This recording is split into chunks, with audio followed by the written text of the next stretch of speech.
Shalom Lekulam, shalom a todos os amigos do canal Teshuvá Total. Eu sou Renato de Prinzo e venho trazer para vocês um estudo de um pedacinho da Torá.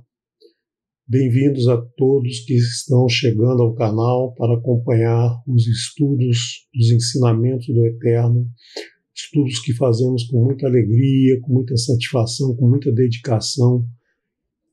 Toda a semana temos um estudo na terça, um estudo na quarta, um estudo na quinta, outro do estudo do Shabá na sexta à noite e sábado pela manhã e sábado à tarde. Então, esse canal você pode aprender os ensinamentos do Eterno na sua língua original.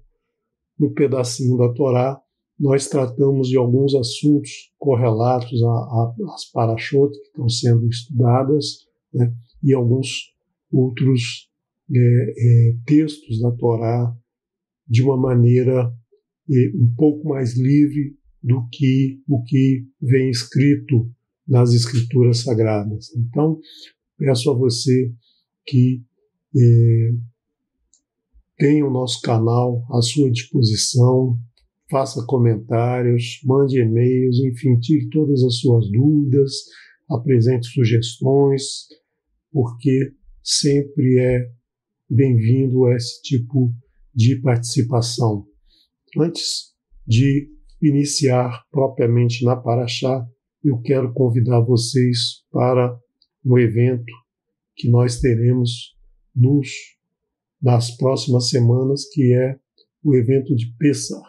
Pessah, uma festa maravilhosa do Eterno, que este ano acontecerá no dia 15 de abril, dentro de 15 dias praticamente, nós teremos uma festa que é um Shabbatot, né? Pessah Matzah é um Shabbatot, uma festa do Eterno, e coincidentemente vai cair num Shabbat semanal. Então nós teríamos aí dois Shabbatot no mesmo momento, né? Então teremos duas festas pelo preço de uma. Você vai comemorar duas festas no mesmo dia. Isso é maravilhoso, né? Então no dia 15 de abril, às 18h30, no canal Teshuvá Total, nós teremos a transmissão da festa, nós vamos compartilhar essa festa em nossas casas, junto com a casa de todos aqueles que participam no canal Teshuvá Total. E no dia 10, no próximo domingo da próxima semana, nós teremos aí então um estudo mostrando todos os detalhes do que acontecerá nessa festa do dia 15. Então, se você nunca participou de uma festa de Pessah, se você tem dúvidas do que deve ser feito, do como tratar os alimentos fermentados, você deve assistir esse estudo do dia 10 para sanar todas as suas dúvidas, né? E na festa de Pessah a gente sempre utiliza o pão sem fermento, o pão de massa não fermentada, que é esse pão aqui, a matzá. Então, a matzá, você pode fazer em sua casa, mas é tanto trabalhoso. Se você não tem essa habilidade, é melhor fazer como eu, comprar. Né? Comprei aqui no Rio de Janeiro numa loja pela internet e recebi no dia seguinte. Então, não é complicado, né? Não é tão caro, e você tem esse material antes, tá? Para que no dia você abra essa caixa. Então não abra essa caixa antes, né? Porque senão você vai começar a comer antes do momento e vai comer, porque é muito saboroso, e você vai comer tudo antes de chegar à festa. Então vamos iniciar o nosso estudo de hoje nessa Parashá 27, Parashá Tazria, né? A Parashá 27, ela é do centro da Torá, né? A Parashá, a Torá é dividida em 54 parashot, e hoje nós estamos finalizando a primeira metade na Parashá 27. Então, é muito interessante essa Parashá, porque ela nos traz muitos ensinamentos, e ensinamentos que, quando a gente lê inicialmente, a gente fica um pouco perplexo de tantos detalhes sobre a concepção de uma criança que nasce, né, o nascimento, o dar à luz, a mãe dar à luz a uma criança. Mas esses detalhes todos vocês verão no próximo Shabá, amanhã, a partir das 18 horas. Vocês terão esse estudo, se o Eterno assim permitir, com Moré Daniel Ferreira. Hoje nós vamos fazer um estudo um pouquinho diferente desse. Tá? Por isso eu peço a você que abra o seu coração para que o Eterno fale diretamente a você, como fala diretamente ao nosso coração, sobre os ensinamentos que eu trarei para vocês hoje. Né? Então, eu quero ainda pegar um pouco do nosso estudo anterior, do nosso estudo sobre a Kasherut. Né? Nós vimos na última semana o estudo da Parashá Shemini, a Parashá que fala sobre o fogo estranho e fala sobre a Kasherut. Né? A Kasherut, ela visa a fazer com que nós tenhamos a capacidade de distinguir entre o puro e o impuro, entre o santo e o profano. Então, isso é muito importante, e quando você passa a ter uma alimentação apropriada, uma alimentação conforme o Eterno nos orienta na Torá, você passa a ter em sua vida mais facilidade em distinguir entre o puro e o impuro. Falo por experiência própria. Há 38 anos eu como somente vegetais, né? Ovos e queijos. Né? Então, naquela época eu não tinha conhecimento da Torá, não tinha conhecimento do que era Kasherut, né? E decidi, então, no momento, por fazer uma alimentação mais adequada, e isso realmente teve um papel muito importante em minha vida. Não vou aqui escrever toda a minha história, mas recentemente, há coisa de 6 anos, eu descobri a Torá, descobri os ensinamentos do Eterno e pude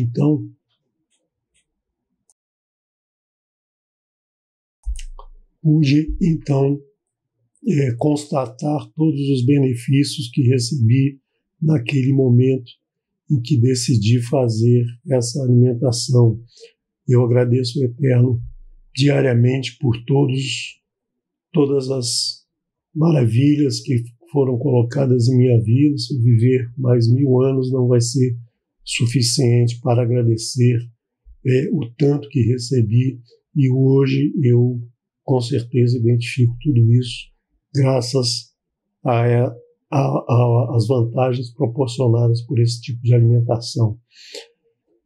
Mas não vou falar sobre a minha história, mas quero falar para vocês de um testemunho que nós temos na Torá de alguém que fincou o pé em fazer essa alimentação apropriada e foi agraciado com bênçãos do Eterno. Né? Nós estamos falando aqui sobre Daniel. Né? Daniel é um nome de um livro do Tanar, um dos últimos livros que vem no Tanar, né? Falando sobre a história desse profeta que viveu no cativeiro da Babilônia e teve aí um papel muito importante dentro da história do povo judeu, e trouxe muitas profecias foram trazidas por Daniel. Quem não lê o livro de Daniel, eu recomendo fazê-lo, porque é um livro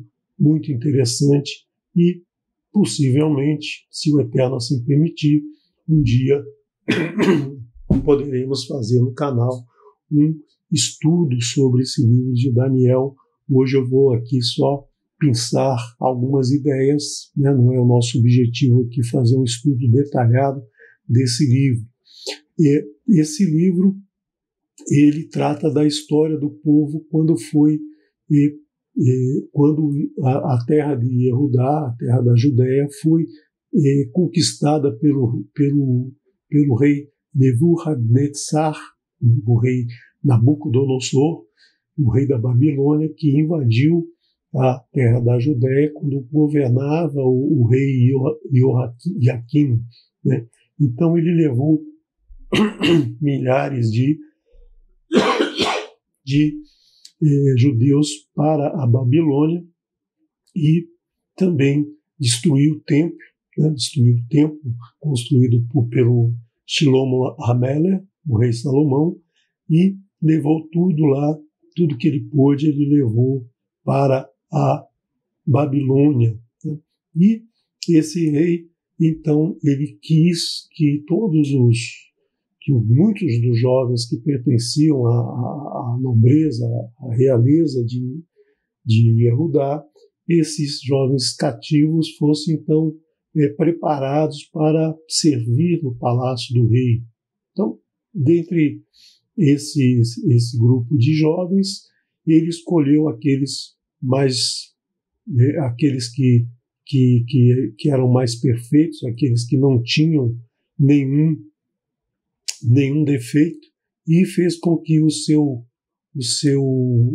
eunuco, o chefe dos eunucos, preparasse esse pessoal para, em 3 anos, estarem prontos para servir dentro do palácio do rei. Então ele fez com que fossem escolhidos os jovens mais belos, mais esbeltos, mais inteligentes, que tinham mais habilidades e conhecimento de todas as artes e ciências da época, para que então esse povo fosse alimentado com os alimentos servidos ao rei, o vinho, a comida, tudo que o rei se alimentava, né? Nós podemos ver aqui esse alimento todo aqui, que era um alimento de primeira linha, um alimento muito saudável, né? Que esse alimento então fosse dado a esses jovens. Só que a gente pode ver que nesse alimento, aqui, um porquinho que tem o pé, tem as patas fendidas, o casco fendido, mas não rumina. Nós temos aqui talvez um chouriço, né, feito de sangue. Enfim, nós temos vários produtos aqui de origem animal. E dentre esses jovens, nós tínhamos 4 jovens: Daniel, Hananiah, Mishael e Azariah. Esses 4 que eram da casa de Yehudá, eles se recusaram a comer esse alimento. Então Daniel propôs ao chefe dos eunucos, né, que não comessem desse alimento, que continuassem comendo o alimento que eles já comiam, que aprenderam na porção Shemini, que aprenderam lendo, estudando os ensinamentos do Eterno, a Torá. Então, por esse motivo, Elohim deu a Daniel a graça, né, de conquistar uma misericórdia diante desse chefe dos eunucos. Mas o chefe dos eunucos tinha receio de que o rei fizesse alguma coisa contra ele, né, porque naquela época desobedecer o rei significava a morte. Então, o chefe dos eunucos disse que não era possível fazer isso, porque o rei poderia, então, não ver as pessoas, os jovens, com a mesma disposição dos outros, comendo só legumes, e, então, isso recairia sobre esse eunuco. E o que acontece, então? Daniel faz uma proposta a essa pessoa, dizendo que em 10 dias eles comeriam somente legumes e beberiam água, e se depois dos 10 dias eles fossem examinados e não tivessem condições adequadas de atender ao rei, então o chefe dos eunucos faria o que fosse necessário fazer para que o rei fosse atendido. Então, o chefe dos eunucos deu a eles somente legumes, verduras, frutas e água, tirou deles o alimento, a carne e todos esses alimentos aqui nocivos aqui que não são alimentos adequados, que não são alimentos recomendados pelo Eterno para a nossa alimentação. E então, depois de 10 dias, o que aconteceu? Eles estavam mais bem dispostos do que todos os outros jovens e então continuaram os 3 anos estudando e comendo alimentação adequada, alimentação que o Eterno recomenda que comamos, né? E esses 4 jovens, então, eles tinham mais conhecimento, mais inteligência, graças às bênçãos que o Eterno colocou sobre eles. E Daniel, além de tudo, recebeu a bênção de ter a capacidade de interpretar visões e sonhos. Então ele teve o dom da profecia, foi despertado nele o dom da profecia. Eu não estou dizendo aqui que se você comer comida, a alimentação adequada, a alimentação apropriada, se você comer a comida kasher, você vai se tornar um profeta, não é isso. Mas certamente você vai obter bênçãos do Eterno, que só Ele sabe o que você merece, o que você vai receber em detrimento da sua obediência aos ensinamentos do Eterno. Então, isso é que é o importante, né? Você deve fazer a kasherut não esperando ser um profeta ou ter uma vida maravilhosa, mas fazer a kasherut porque é uma forma de obedecer ao ensinamento do Eterno. É isso que é importante em nossa vida, seguir os pronunciamentos do Eterno, obedecer os pronunciamentos do Eterno, para que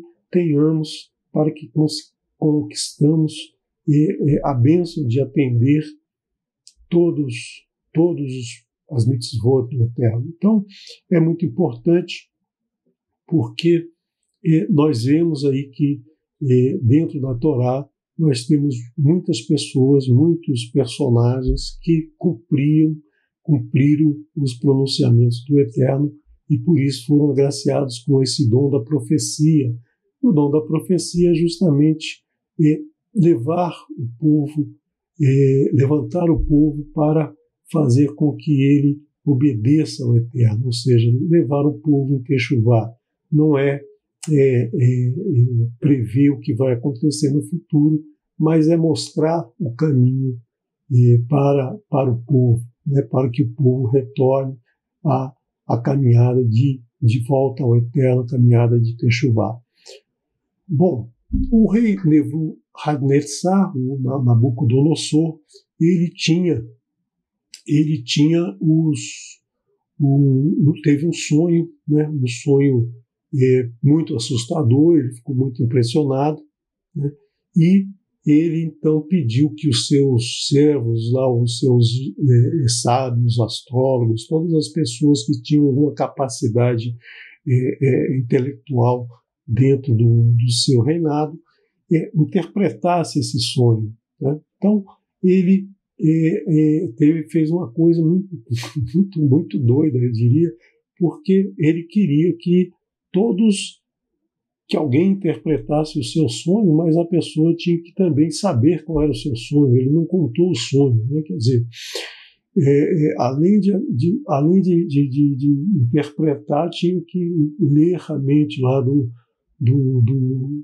rei para entender o que ele tinha sonhado. E quem não fizesse isso, quem não tivesse essa capacidade, seria morto. Então, provavelmente ele iria matar todos os sábios do seu reino, porque é praticamente impossível alguém adivinhar o que o outro sonhou, né? Eu muitas vezes não lembro, a maioria das vezes nem lembro o que sonhei, quanto mais saber o que alguém sonhou, né? Então, é uma coisa muito difícil. Mas o que aconteceu? O Daniel recebeu um sonho, recebeu uma revelação desse sonho do faraó e expressou interpretou esse sonho para o faraó, e o faraó, não, desculpe, o rei, né, o rei Nebuchadnezzar, Nabucodonosor, ele interpretou esse sonho e mostrou para o rei a importância, né, do que viria a acontecer. Então, o rei sonhou com uma estátua de pedra, uma estátua, aliás, muito grande, e que tinha uma cabeça de ouro, o tórax e os braços de prata, a cintura e as coxas de bronze, as pernas de ferro e os pés de ferro e barro, né? Então, representando aí uma imagem muito, muito interessante. Então, o rei não sabia interpretar o que seria isso. E, de repente, uma pedra que aparece, uma pedra enorme, né, que não foi movimentada por pessoas, pelo ser humano, e essa pedra, então, derruba essa estátua, transforma ela em um monte de pedaços, né? Então, e essa pedra, então, cresce e forma uma grande montanha que preenche toda a terra. Então, o rei realmente ficou impressionado com essa estátua, né?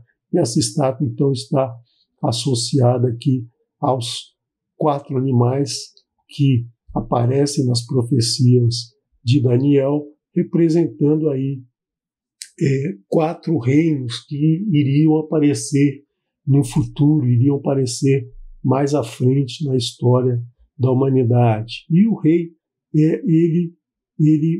ele constrói ainda, manda construir uma estátua muito grande, uma estátua de ouro, né? Uma estátua com 27,5 metros de altura e 2,70 metros de largura, uma estátua de ouro, e obrigou que todo o povo do reino, quando tocasse as trombetas, eles se ajoelhassem em frente à estátua, né? Os amigos de Daniel, Hananiah, Michael e Azariah, eles se negavam a se ajoelhar a um ídolo, né? Um ídolo de ouro e daquelas dimensões. Eles só se ajoelhavam para o Eterno. Então, eles foram denunciados e foram ameaçados de morte, sendo colocados aí numa fornalha ardente, né, numa fornalha bem quente, tanto que as pessoas que os colocaram na fornalha se queimaram e morreram, e os 3 saíram de lá ilesos, sem uma queimadura, sem um arranhão, graças à interferência do Eterno, porque eles obedeciam aos pronunciamentos do Eterno, eles obedeciam a todo o ensinamento que vem na Torá. E isso fez, então, com que o rei Nebuchadnezzar ele tivesse uma leitura melhor do Eterno. E, novamente, ele tem um sonho, Daniel interpreta esse sonho, e esse sonho, então, trazia a expulsão do rei da sociedade humana. Ele passou a comer relva, ficou maluco, né? E passou a comer relva, viveu como um bicho afastado do seu reino, afastado daquela opulência que era o seu reino. E essa estátua, então, representa a ascensão e a queda futura de 4 impérios mundiais: o Império Babilônico, né, o império que essa cabeça de ouro aqui, né, o Império Persa, o Império Grego e o Império Romano, que viria a ser constituído aí praticamente 500 anos à frente aí desse momento em que viveu o profeta Daniel. Então, nós vemos que as profecias de Daniel, elas mostram muitas coisas que vão acontecer no futuro, muitas ideias que vão acontecer no futuro, muitos acontecimentos que vieram a ele como profecias, né?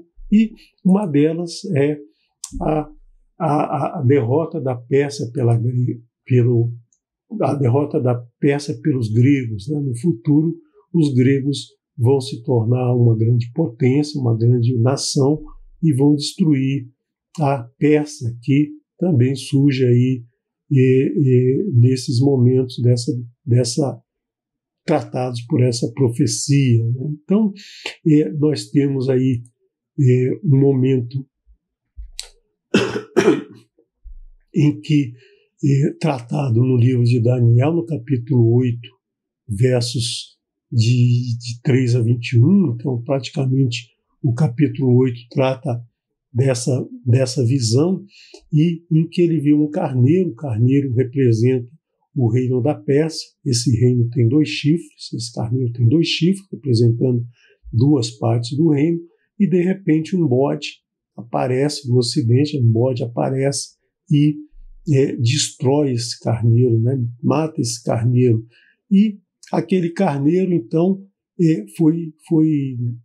Daniel não teve uma interpretação desse sonho, não conseguiu ver qual era a explicação desse sonho, e o Gabriel, o Melahim, né, o mensageiro Gabriel, o anjo Gabriel, né, traz a ele a explicação de que aquele carneiro os 2 chifres representavam aqui os reinos da Média e da Pérsia, e o bode representava a Grécia, que foi a nação que destruiu essas outras 2 nações.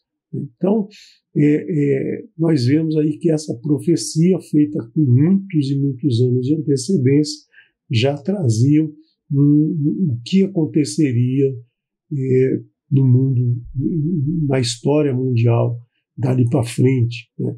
E as profecias também mostram muito sobre as conquistas de Alexandre Magno, Alexandre o Grande. Alexandre, ele teve uma visão de um mundo, né, que todo mundo fosse grego, que todo mundo fosse dominado pela Grécia, mas ele não viveu o suficiente para isso, né? Não conseguiu, como muitos ditadores, muitos que têm as visões de transformar o planeta em uma única nação, um único império, sempre deram com os burros na água, né? O Eterno não quer isso. Então, eles tentam, eles conseguem alguma coisa durante algum tempo através de muita opressão, e chega um momento que tudo se esvai, né? Então, nesse momento de Alexandre não foi diferente, né?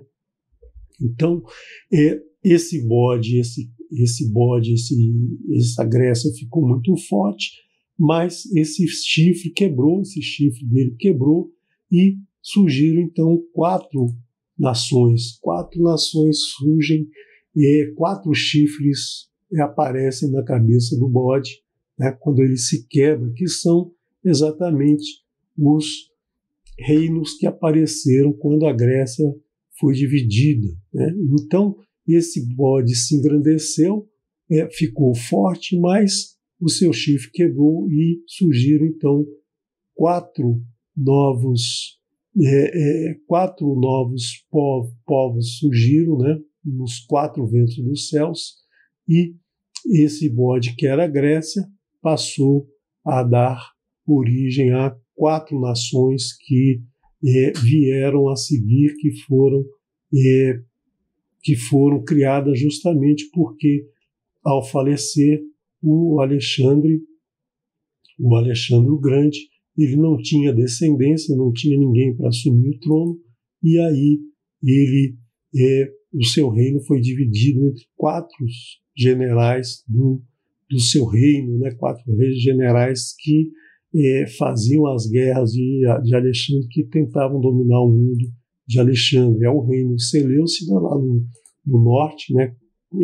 Que foi criado pelo general Seleuco Nicanor. Então, esse reino tomou conta dessa região, dessa região do reino da Grécia. Depois apareceu também, na mesma época, apareceu o reino Ptolomaico, né, do sul. Então, é o reino que foi criado pelo general Ptolomeu I, que se tornou o rei Ptolomeu I. Então, temos também o reino de Lisímaco, né, que é a Ásia Menor, a parte lá superior à Ásia Menor e a Turquia, também fundada pelo general Lisímaco. E nós temos o reino da Macedônia, né, o reino criado pelo general Cassandro, né. Esse era o reino da Macedônia. Então, esses 4 generais criaram esses 4 reinos que foram originados pela morte de Alexandre, que foram originados da Grécia e que foram trazidos, explicados, mostrados na profecia de Daniel, que foi escrita muitos anos antes, né? Então, volto a dizer, Daniel recebe esse dom justamente porque obedeceu ao Eterno, obedeceu aos ensinamentos do Eterno de se alimentar com um alimento adequado, com um alimento que nos faz melhor a cada dia, né? Então, se você quer ter, não o dom da profecia, não digo que você vai ter o dom da profecia, mas se você quiser ter uma vida saudável, uma vida boa, uma vida afastada de doenças, procure obedecer aos ensinamentos do Eterno a cada dia da sua vida. E, além desses 4 reinos, Daniel também mostrou o Império Romano, né? Mostrou que o Império Romano iria surgir com uma grandeza e uma crueldade que ultrapassou qualquer nação anterior, né? Então, o Império Romano foi o império que dominou bastante, né? E que veio com uma proposta diferente do domínio, né? O Império Romano ele surge nas profecias de Daniel, aparecem os quatro animais, né? Todo mundo já ouviu falar da profecia com os 4 animais dentro dessa profecia, mas esse 4º animal, que era o reino de Roma, naquela estátua surgem esses 4 animais, e esse 4º reino, esse 4º animal, é justamente o Império Romano, com muita crueldade, com muito foi um reinado muito terrível e que guarda a estratégia utilizada ali naquela época era a mesma utilizada durante toda a história. Até hoje nós temos aí os fundamentos dessa era do czar, dessa era do César romano prevalecendo até hoje. Só que Roma já não é mais nenhum império. Roma é um estado dentro de um país, né, e que não tem o significado que tinha naquela época, porque Roma ela desenvolveu a seguinte característica: ela invadiu o país, mas ela não tomava conta do país, ela cobrava impostos, ela deixava que aquela nação mantivesse a sua cultura, a sua religião, os seus deuses, os seus ídolos, enfim, ela funcionaria da mesma maneira que sempre havia funcionado, mas toda a produção tinha que fazer um pagamento a Roma. Ela tinha governadores que administravam de alguma maneira essa região, e pouco a pouco Roma ia introduzindo nessas nações a sua cultura, a sua filosofia, a sua religião. Então, pouco a pouco, Roma ia dominando, ela não pegava, entrava e acabava com tudo, e agora todo mundo vai ser escravo romano. Na verdade, cada país tinha a sua, entre aspas, a sua autonomia. Mais ou menos o que a gente vê aí na história, nesses 2000 anos de histórias, nesses 2000 anos da Era Comum, em que nós vemos que muitos países dominaram o outro dessa maneira. Hoje nós temos isso, né? Não vou citar aqui os países, mas se a gente olhar a história mundial, a história dos países que dominam o nosso planeta hoje, a gente vê muito dessa filosofia, dessa forma, dessa política de Roma dominando o nosso planeta, né? Então, essa ideia introduzida foi a mais terrível, que mais trouxe domínio do homem sobre o homem. E a profecia de Daniel já vinha trazendo isso muitos e muitos anos antes, né? E ela previu, inclusive, a divisão desse Império Romano em duas partes, né? E esse reino, então, forte como o ferro, né? Ele vai acabar se dividindo. Por quê? Porque ele era formado na estátua, ele era o pé da estátua, que era ferro misturado com barro, né? Então, no auge do Império Romano, né, ele foi dividido em dois reinados, um tomando conta aqui da região ocidental, né, então, que era justamente essa região aqui dominada por Roma, e também a região oriental dominada por Constantinopla, né? Então, Constantinopla, que foi a cidade criada foi criada em homenagem ao imperador Constantino, né? O imperador Constantino foi aquele que estabeleceu a religião católica apostólica romana, né? Então, a religião que deveria ser uma religião universal, católica, apostólica, que deveria trazer os ensinamentos dos apóstolos, como nós estamos vendo nos Atos dos Apóstolos, todos os ensinamentos que os apóstolos nos trouxeram, e romana, que tinha a sua sede em Roma, né? Constantino, então, dominava antes nessa região aqui de Roma, quando o Império Romano era único, né? Então, na verdade, essa nova religião era que veio trazer, veio fazer um domínio sobre as religiões no Ocidente. Então, Constantino recebeu, em sua homenagem, essa cidade, que é a cidade de Constantinopla. E esse Império, então, Romano foi dividido, né? Então, foi transformado em dois, né? O Império Romano se dividiu, e aí, futuramente, ele vai se degradando, ele vai dando lugar a novas nações. Agora, essas profecias todas de Daniel, com muita antecedência, sobre uma história mundial, né, ela traz muito incômodo, ela trouxe muito incômodo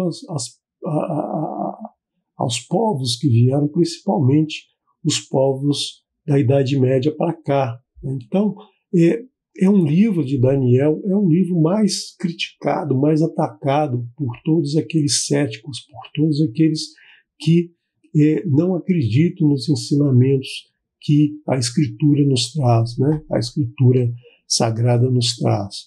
E eles começam a questionar se esse livro foi realmente escrito antes ou se não foi escrito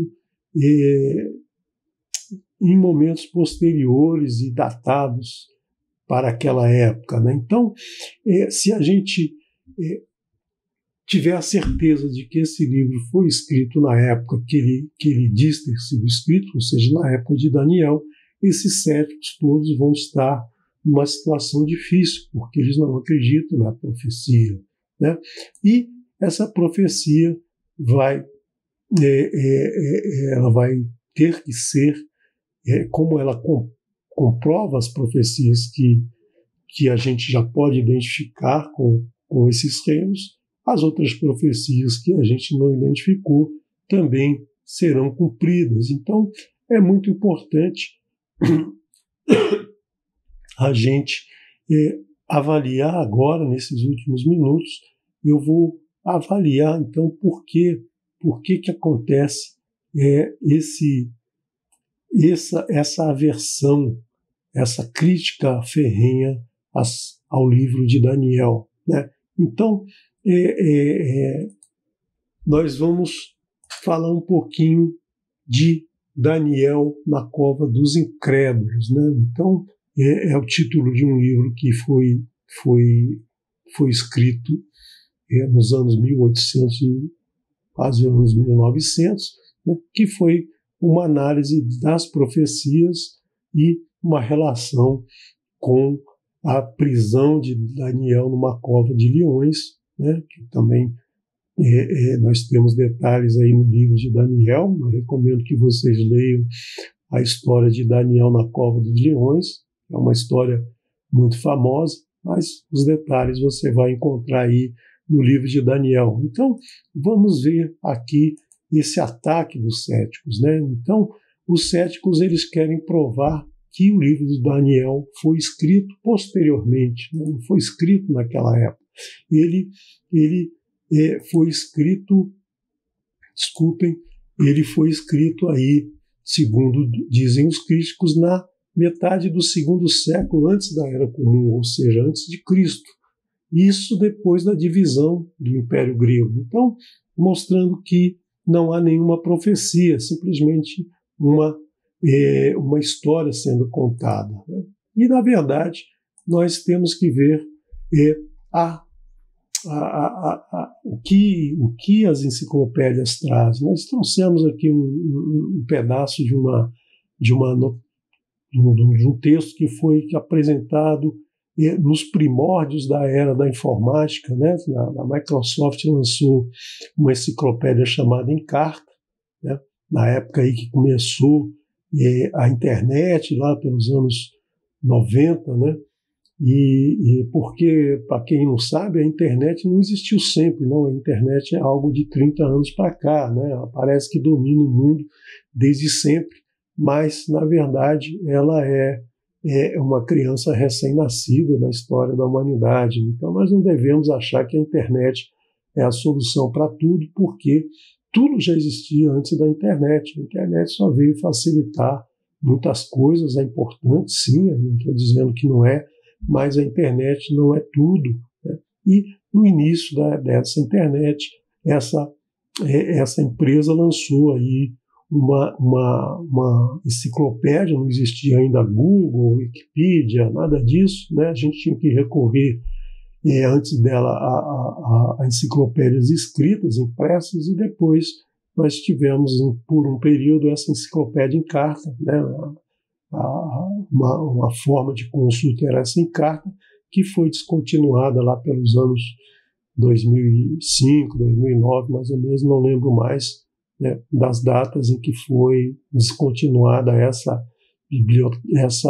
enciclopédia. E ela, então, dizia que Daniel é um livro do Antigo Testamento, ou seja, essa nomenclatura, essa divisão que vem desde a época lá do primeiro século, né, o Antigo e o Novo Testamento, de uma forma totalmente incorreta, né?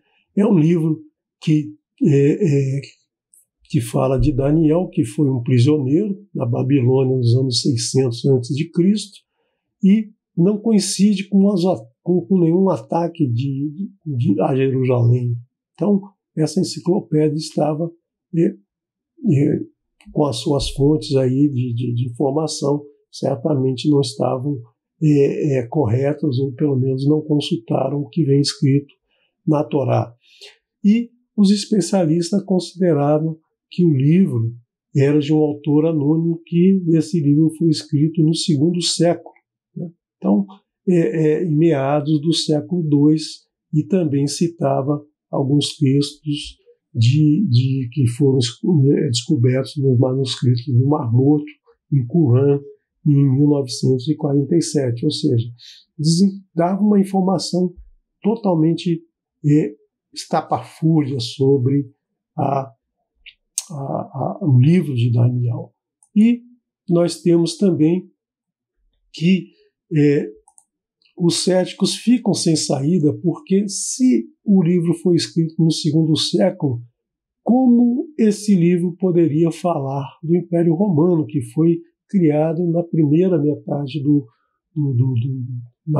na primeira metade do primeiro século antes de Cristo. Então, como é que mesmo sendo um livro, como eles dizem, falso, ele também previa já alguma coisa. Então, ele previa o Império Romano. Então, não dá para a gente entender que para uma coisa ele não vale e para outra ele vale. E eu queria ressaltar aqui essa visão do Coliseu, né, que é uma referência na história romana, que é uma referência turística, que é um marco na história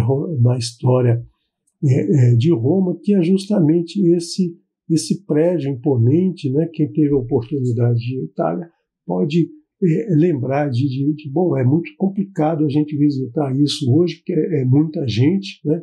Existe esse desfile aqui, se não são gladiadores da época do César, né? Que a gente vê aqui que eles têm uma faixa de pedestre, naquela época não havia isso, nem havia esse monte de gente aqui assistindo, tirando fotos, falando no celular, né? Que é uma grande febre que nós temos hoje, é o falar no celular. Nós vamos tratar desse assunto de falar abobrinha, falar muito na próxima semana, na Paraxá 28, nós vamos falar então sobre a Metsorá, né? E então eu queria ressaltar com vocês que esse Coliseu aqui foi construído na época do imperador Vespasiano, né? Então, Vespasiano começou a construção desse monumento, né? Um monumento na época que era utilizado para corridas, para Jogos Olímpicos, enfim, para um monte de coisas que aconteceu aqui, principalmente a matança de muita gente e animais, né? E o Coliseu, então, foi terminado na época do governo de Tito, né, que era filho de Vespasiano. E eu queria ressaltar aqui que nos anos 70, né, após a destruição de Jerusalém, do templo de Jerusalém pelos romanos, né, na época da destruição desse templo, os romanos pegaram as pedras do Beit HaMikdash, do templo, e levaram para Roma para construir o Coliseu. Então a gente verifica aqui a diferença das cores. Por exemplo, essa pedra aqui, ó, do último andar, de uma parte do Coliseu, é uma pedra branca, uma pedra originária de Israel, enquanto que essa outra pedra aqui, essa outra parte, é uma pedra mais escura, com outros minerais que foram utilizados. Então, o Beit HaMikdash foi totalmente destruído, né? Só sobrou uma parede, a parede sul, mal conhecida como Muro das Lamentações, né? Que não tem nada a ver, mas então todas as pedras foram retiradas e levadas para Roma ali, para embelezar ou para construir esse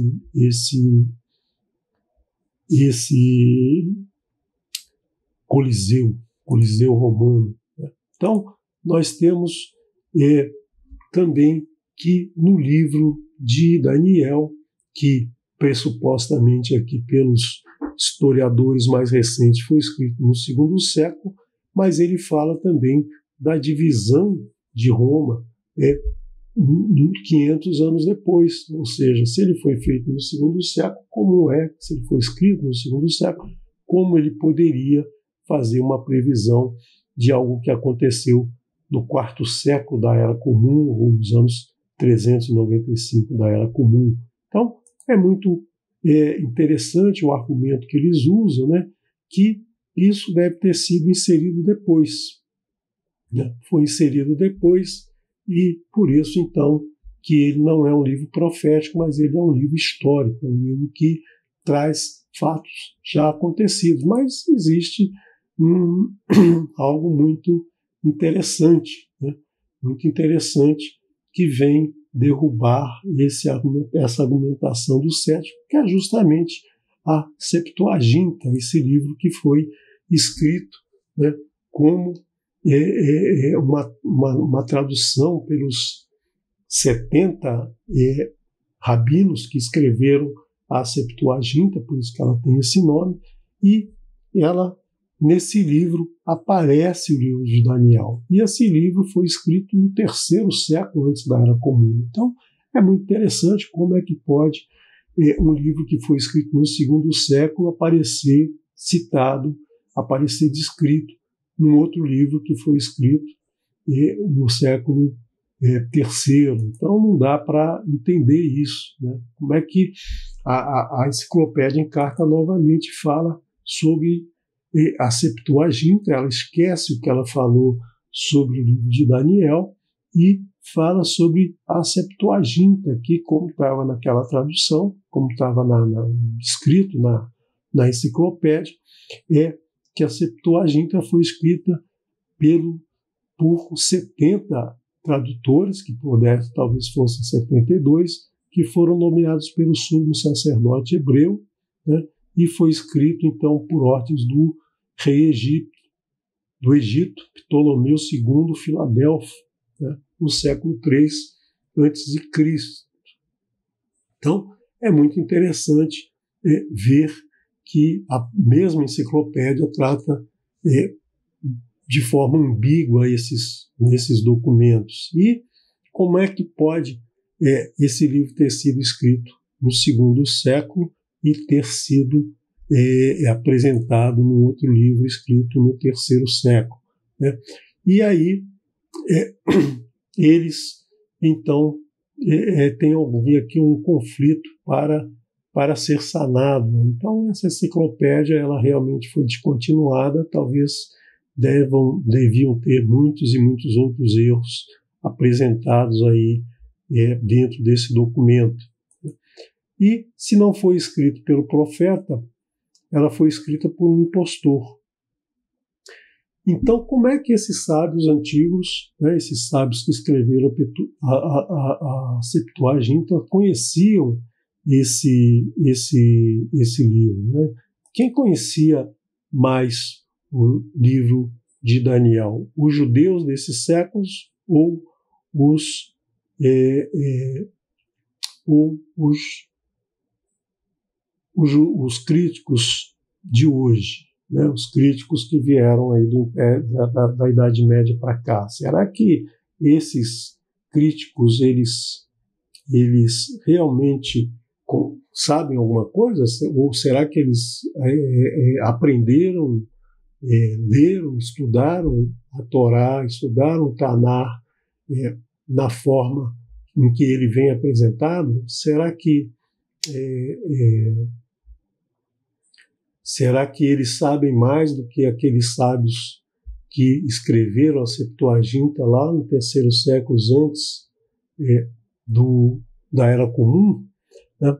Então, a gente pode aprofundar um pouco mais esse estudo falando sobre esses ataques, né, que foram feitos contra o livro de Daniel, por exemplo, por Porfírio, um filósofo romano, que declarou que esse livro era falsificado, né, sendo escrito por um judeu do 2º século. Talvez daqui a Encarta tenha retirado aí a sua menção ao livro de Daniel na sua enciclopédia, né, a Enciclopédia Encarta. Mas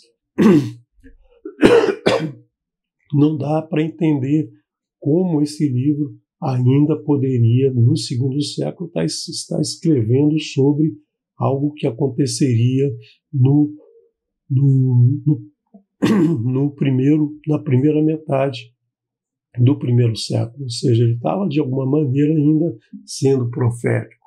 No século 18 e 19, os séculos lançaram tantas críticas, né, que fez com que um especialista, investigador, né, que era esse Sir Robert Anderson, né? Esse Sir Robert Anderson trabalhou na Scotland Yard, ele era um irlandês descendente de escoceses, e ele trabalhou na Scotland Yard na época em que caçavam Jack Estripador, Jack the Ripper.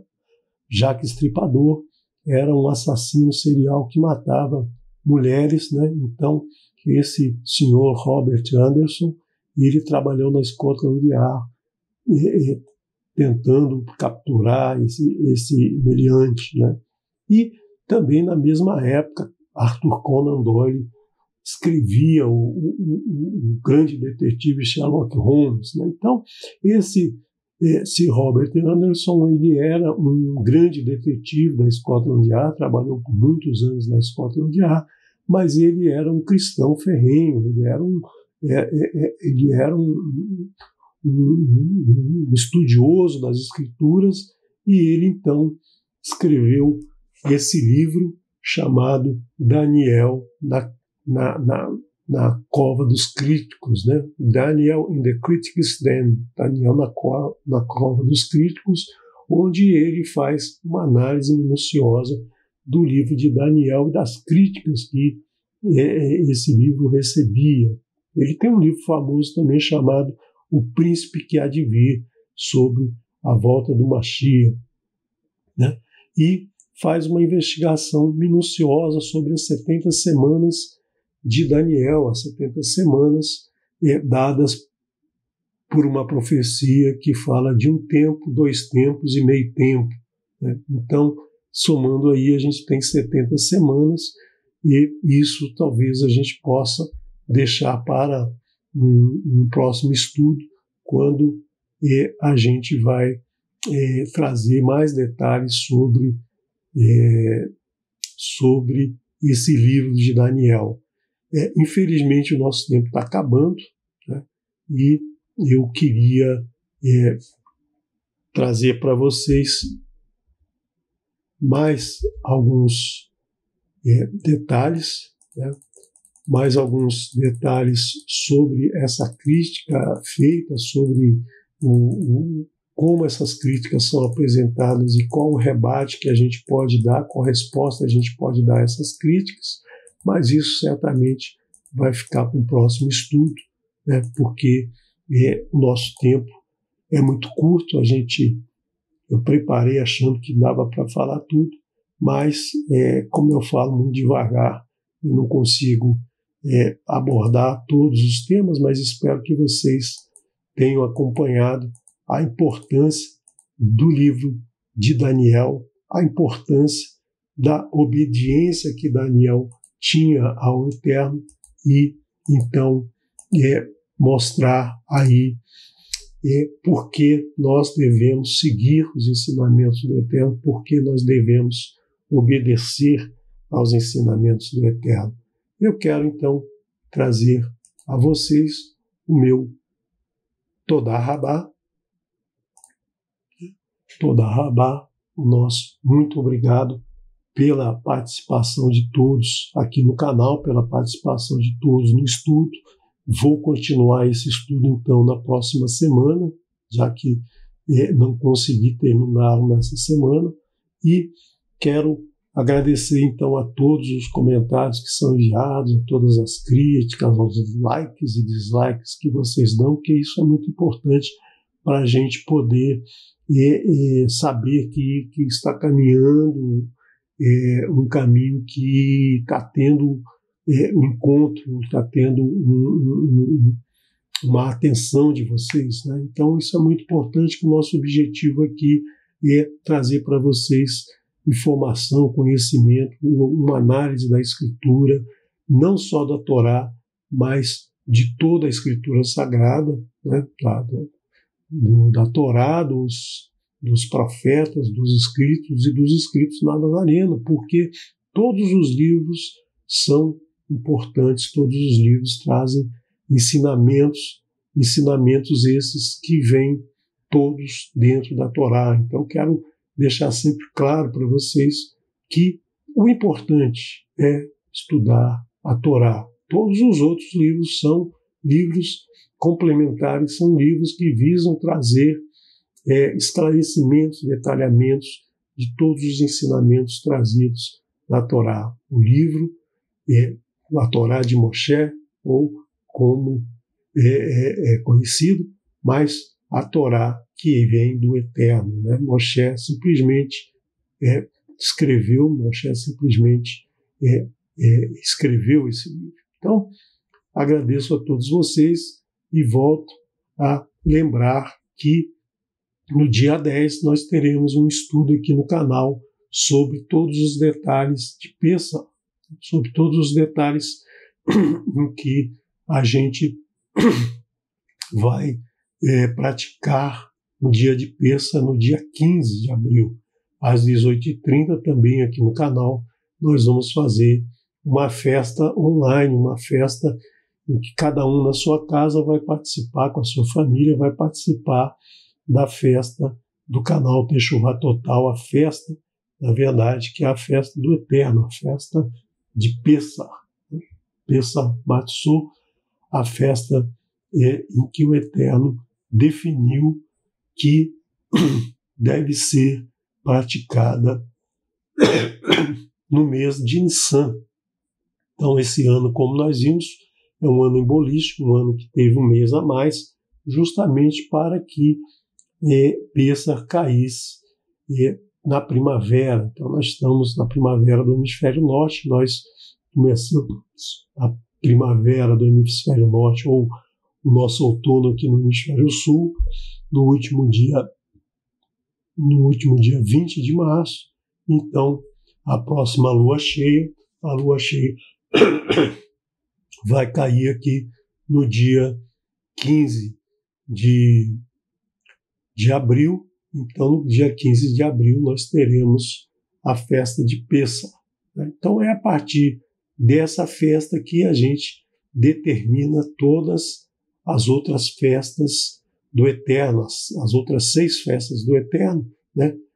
Pêssar é a primeira festa, nós temos mais 6 festas e nós temos a grande festa semanal, que é o Shabat, né? Que, novamente lembrando, esse dia aqui será um dia de 2 Shabatot, né? O Shabat de Pêssar e o Shabat da semana, né? Isso não é toda hora que acontece, né? Pêssar acontece em qualquer dia da semana, né? É uma festa definida pelo calendário lunar, então é uma festa que pode ocorrer em qualquer dia, e nesse ano nós temos aí esse privilégio de ter 2 festas no mesmo dia, né?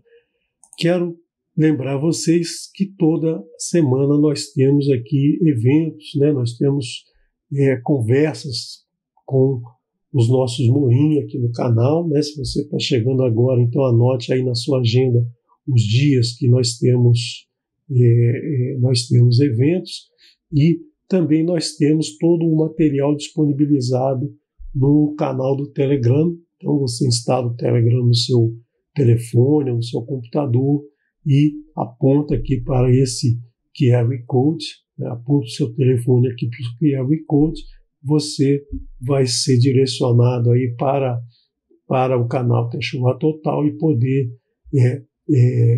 baixar todos os shiurim que nós apresentamos aqui em PDF, né? Esse canal não serve para troca de mensagem, para conversa, para nada disso, é só para baixar os arquivos, né? E quero lembrar vocês que nas terças-feiras, para você que está aprendendo hebraico, né, que você, se não está aprendendo ainda, pode aprender aqui no nosso canal, tem uma playlist com hebraico para principiantes, né? E no momento do hebraico você vai aprofundar esse conhecimento com o Moré Marcos Felipe. Todas as terças-feiras, às 19 horas, você vai ver detalhes sobre hebraico e analisados dentro de um trecho da Parashá Shavua, do estudo semanal, da porção semanal de estudo. Na quarta-feira nós temos um maravilhoso estudo do Moré Haimson, né, que é o Masei Hashirishim, que são os atos dos emissários, né, as cartas escritas por Lucas. Então nós temos aqui vários textos sendo analisados, e não só o texto dos Atos, porque todos os textos dos escritos nazarenos, eles se referem à Torá. Então, quando a gente estuda os Atos dos Emissários, a gente também está revendo alguns textos apresentados na Torá. E às quintas-feiras, vocês têm aqui um pedacinho da Torá comigo, né, Moré Renato de Príncipe, e no Shabat nós temos aí, na sexta-feira, nós temos o Kabbalah Shabbat, nós temos a primeira parte do estudo, né? No sábado nós temos o Shaharit, o estudo da manhã, e à tarde nós temos o Arvit. Esse horário aqui pode variar um pouquinho, dependendo do Moré que vai estar falando. Nesta semana nós teremos aqui, se o Eterno permitir, o Moré Daniel Ferreira, né, que ficou algum tempo aí sem poder fazer o estudo, mas está vindo aqui trazer para nós amanhã esse maravilhoso estudo da Parashá Tazria. Não deixem de assistir, não deixem de acompanhar, para você aprender muito sobre esse nosso maravilhoso estudo da Parashá Tazria, né? Então, eu quero novamente agradecer a vocês, lembrar a importância sempre de obedecer aos ensinamentos do Eterno, principalmente no que diz respeito à alimentação. A alimentação, ela está presente em nossa vida o tempo todo, né? Nós fizemos um estudo anterior sobre alimentação e vimos que nada existe no universo sem alimentação. Então, a alimentação é importante, a Torá nos traz em vários momentos, em todos os momentos, a importância da alimentação. Os escritos também trazem isso, os profetas, nós vemos a alimentação, os escritos nazarenos sempre envolve a alimentação. Então, a alimentação é importante, mas mais importante do que se alimentar é se alimentar com um alimento adequado, um alimento recomendado pelo Eterno. Então, fazendo isso, certamente você vai conquistar uma vida saudável, uma vida plena, e, com certeza, se a humanidade caminhar nessa direção, certamente toda a humanidade vai se beneficiar, né? Não temos outra solução para todos os problemas da humanidade que não seja obedecer ao Eterno, seguir os seus, praticar os seus ensinamentos, os seus pronunciamentos. Shalom, shalom. Quero deixar com vocês a música Amante das Estrelas. אין מילים.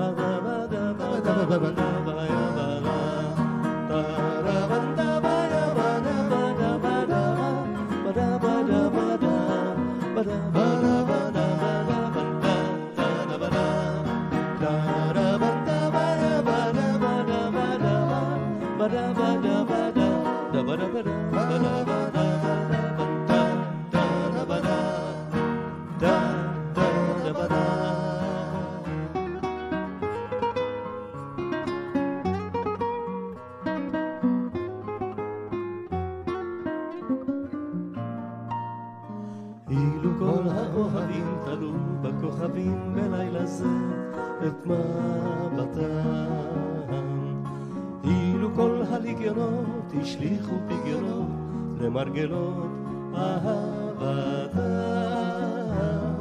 איך היו נושרים עלינו חלומות בשלים, איך היו רוגעים גלינו ילדתי שלי, אילו כל האוהבים תלו בכוכבים בלילה זה את מבטם,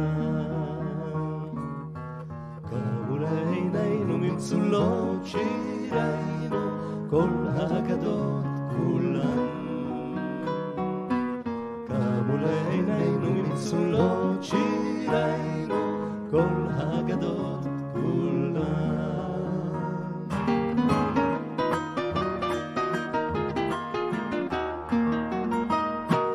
על העיר הפוטיונים, על העיר על יער פרא, על כיכר התליינים, על ריסי נשים בערב, בערב עם הרוח הנודדת לא ניסה הרחק מכאן, השקיעה נסעה בדרך אצל הדובדבן, השקיעה נסעה בדרך אצל הדובדבן.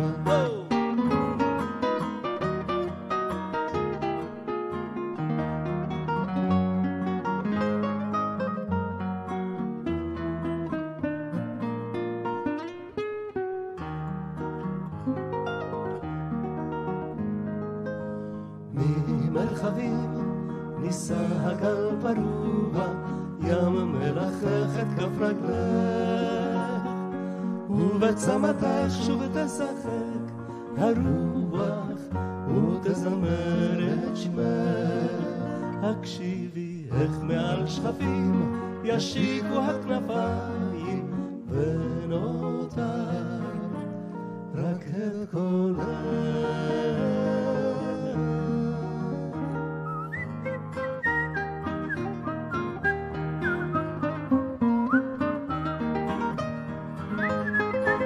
תמיד יוצא לי.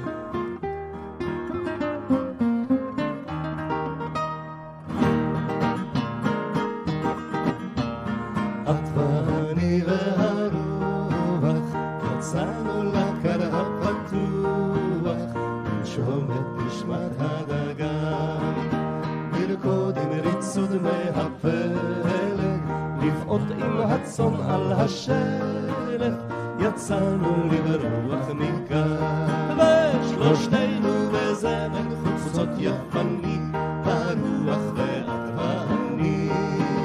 שלושתנו בזמן חוצות יפנים, הרוח ואת והרוח והרוח ואת ואני.